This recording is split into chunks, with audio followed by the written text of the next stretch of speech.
Hello children, I warmly welcome all of you in my YouTube channel EduChange. Today we will learn a motivational and inspiring poem from standard 8th. Be the best. Be the best. Poet of this poem is Douglas Malloch and he was an American poet. He has written many poems, but Be the Best of Whatever You Are is the very famous poem of his writing. Be the best. So first of all, I would like to say about the lesson of this poem, that this poem will tell us how to live, how to become best. Best हा जो शब्द या ठिकाणी आपल्याला दिसतोय, तर best हा superlative adjective आहे की तुम्ही जे काही बनाल ते सर्वोत्तम व्हा, सर्वोत्तम बना, असा या कवितेतून आपल्याला एक पाठ शिकायचा आहे. ठीक आहे.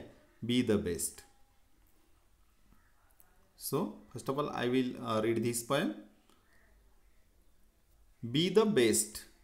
If you can't be a pine on the top of the hill,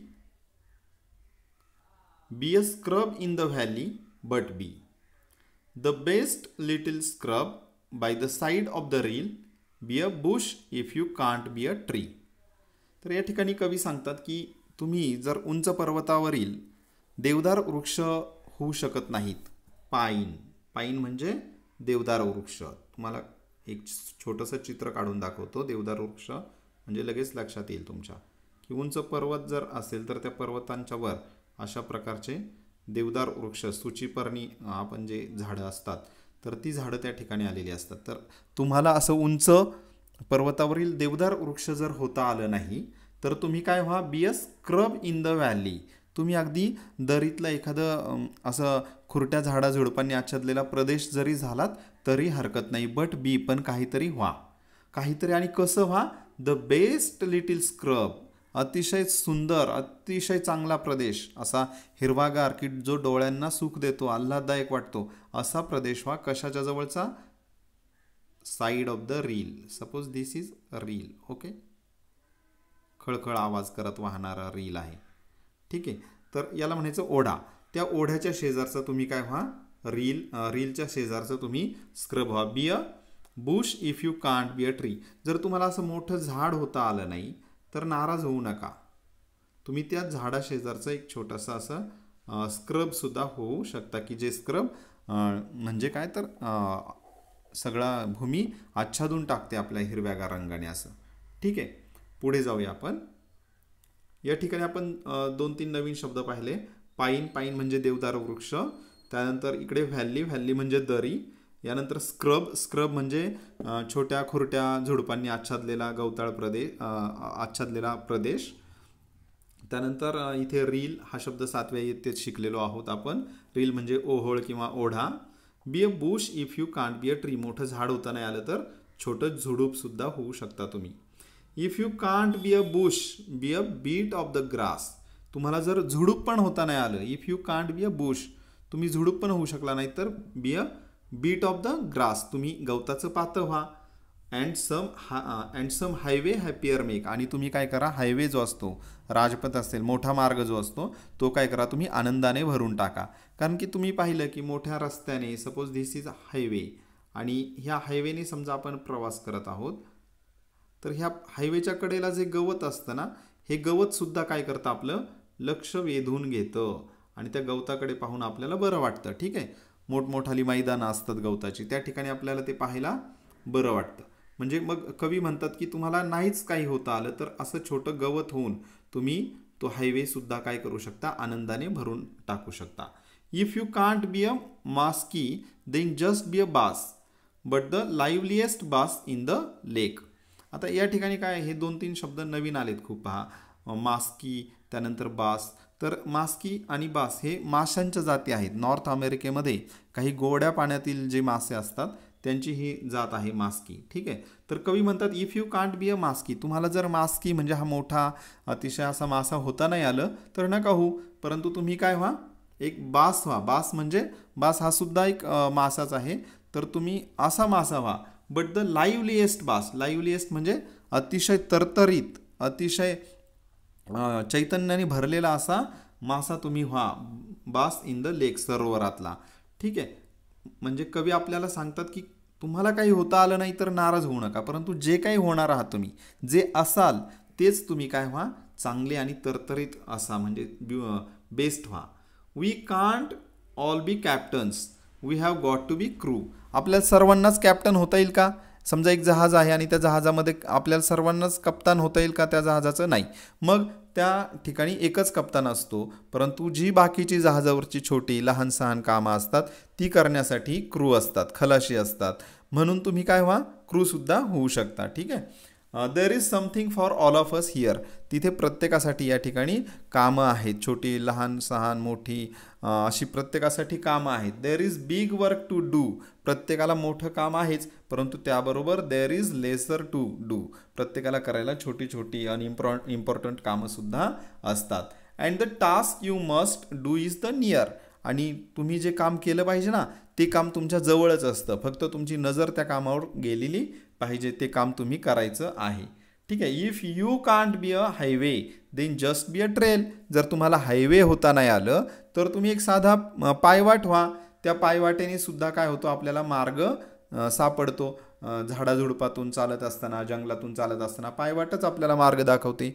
म्हणून अगदी हायवे नाही होता आलं तरी चालेल, परंतु तुम्ही छोटी पायवाट व्हा. ट्रेल, ट्रेल म्हणजे पायवाट. ठीक आहे. If you can't be the sun be a star. तुम्हाला जर मोठा जगाला प्रकाश देणारा असा सूर्य नाही होता आलं ना तरी चालेल. असा मोठा सूर्य साऱ्या जगाला प्रकाश देतो आणि सगळ्यांचं लक्ष वेधून घेतो, तसा सूर्य नाही होता आलं तरी चालेल, परंतु छोटीशी चांदणी होऊन आकाशामध्ये तळपत राहा, चमकत राहा, असं कवी या ठिकाणी सांगतात. पुढे पहा. It isn't by size that you win or you fail. ते काही साईजवर डिपेंड नाही तुमच्या, की तुम्ही लहान आहात किंवा मोठे आहात साईजने आणि मग तुम्ही जिंकाल किंवा तुम्ही हराल, असं काही त्याच्याशी संबंध नाही. Be the best of whatever you R.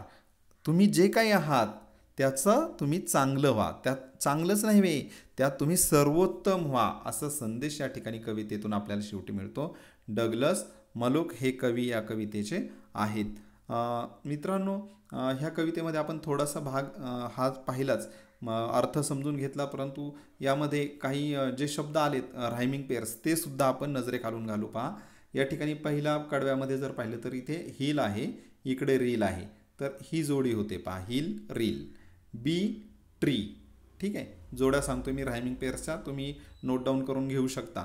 Grass bass, make लेक. त्यानंतर इकडे क्रू डू, हिअर नियर. ठीक आहे. नाऊ नेक्स्ट ट्रेल फेल आणि स्टार आर. तर एवढ्या जोड्या या ठिकाणी आपण रायमिंग पेअर्सच्या पाहिल्यात. इकडे थोडंसं आपण समासामध्ये पाहू मार्जिनमध्ये. इथे काय सांगितलं आहे, first question is what is the main difference between a pine tree and a scrub. तर स्क्रब कशाला म्हणायचं आणि पाईन कशाला म्हणायचं मी तुम्हाला सांगितलेलं आहे. तर इकडे जर पाहिलं आपण तर पाहिली तर लक्षात येईल की pine on the top of the hill. Pine कुठे असतात, अगदी टोकावर असतात पर्वताच्या, टॉप ऑफ द हिल. परंतु स्क्रब कुठे असतात, दरीमध्ये असतात, खोल दरीमध्ये असतात, ओढ्याच्या कडेला असतात. ठीक आहे. It is the main difference between pine tree and a scrub. Okay. इथे स्क्रब न्यू वर्ड दिलेला आहे, and area covered with small low plants. Okay. इथे reel new word, a stream. ठीक आहे. Now next question is what do people like to see along the highway. I think people like to see plain grass and also trees, mountain, river. All these things people like to see along the highway. Okay. त्यानंतर now next question. New word is there. Musky and bass. तर these are the names of fish. You can find images on the Google also. Now next crew. Crew means sailors. All sailors who work on a ship. जहाजावर कामं करतात त्या माणसांना crew म्हणतात. Laser म्हणजे unimportant, कमी महत्त्वाचं. ठीक आहे. Now next trail. Trail means अ नॅरो पाथ, त्यालाच आपण पायवाट असं संबोधलं. ठीक आहे. पुढे क्वेश्चन आहे what is the message given at the end. कवितेच्या शेवटी तुम्हाला काय मेसेज मिळाला. ठीक आहे. आता इथे थोडासा बदल करून आपण याचं वाक्यात रूपांतर करू. कवींनी सांगितलंय be the best of whatever you are. आता ही कवितेची ओळ असल्यामुळे थोडे शब्दांची इकडे तिकडे असते, परंतु आता आपण वाक्य तयार करायचं म्हणून आपण असं म्हणूयात, व्हॉट एव्हर यू आर, तुम्ही जे काय आहात, whatever you are be the best, तुम्ही काय व्हा, जे काही तुम्ही आहात ते सर्वोत्तम व्हा, असा कवितेतून आपल्याला संदेश मिळतो. ठीक आहे. इथे मी कवितेचा अर्थ आपल्याला समजून सांगितलेला आहे. या ठिकाणी कवितेचं जे पहिलं कडवं आहे ते मी म्हणण्याचा प्रयत्न करतो. 1 minute please. You can see here. Okay, I will read. B the best.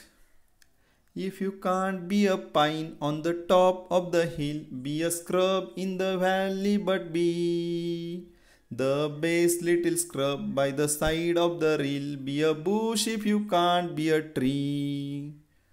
तर अशा पद्धतीने जर चाल लावली तर सर्व कविता तुम्हाला म्हणता येईल. It is not very difficult. You can sing this poem at your home.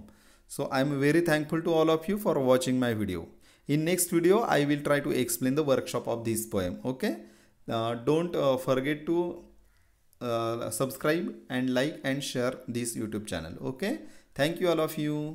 Bye.